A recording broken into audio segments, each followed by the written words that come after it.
Oats, সবজি আর ডিম দিয়ে একটি হেলদি টিফিন রেসিপি চলুন শেয়ার করে নিই। একটা গ্রেট করে রাখা আলু, একটা গ্রেট করে রাখা গাজর, একটা ডিম, পেঁয়াজ কুচি, ক্যাপসিকাম কুচি, 2 চামচ ওটসের গুঁড়ো, বিট লবণ আর গোলমরিচ দিয়ে সামান্য একটু জল দিয়ে খুব ভালোভাবে সমস্ত উপকরণ মেখে নেব।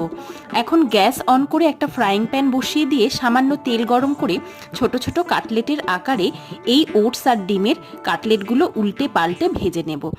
আমি চামচে করে ছোট ছোট কাটলেটের শেপে এগুলোকে গড়েছি। আপনারা চাইলে কিন্তু বড় একটা অমলেটের আকারেও তৈরি করে নিতে পারেন। যেহেতু আজকে আমি এগুলো মেয়ের টিফিন বক্সে দেব, সেই জন্য এরকম শেপ দিলে টিফিন প্যাক করতে সুবিধা হয়। আজকের আমার এই রেসিপি যদি আপনাদের ভালো লাগে, আমার চ্যানেলটা সাবস্ক্রাইব করার অনুরোধ রইল। আজকে রেডি হয়ে গেল দুর্দান্ত স্বাদের এই ওটস, ডিম আর ভেজিটেবিল কাটলেট রেসিপি ভালো লাগলে লাইক, কমেন্ট, শেয়ার করার অনুরোধ রইল। ভালো থাকবেন, সুস্থ থাকবেন। ধন্যবাদ।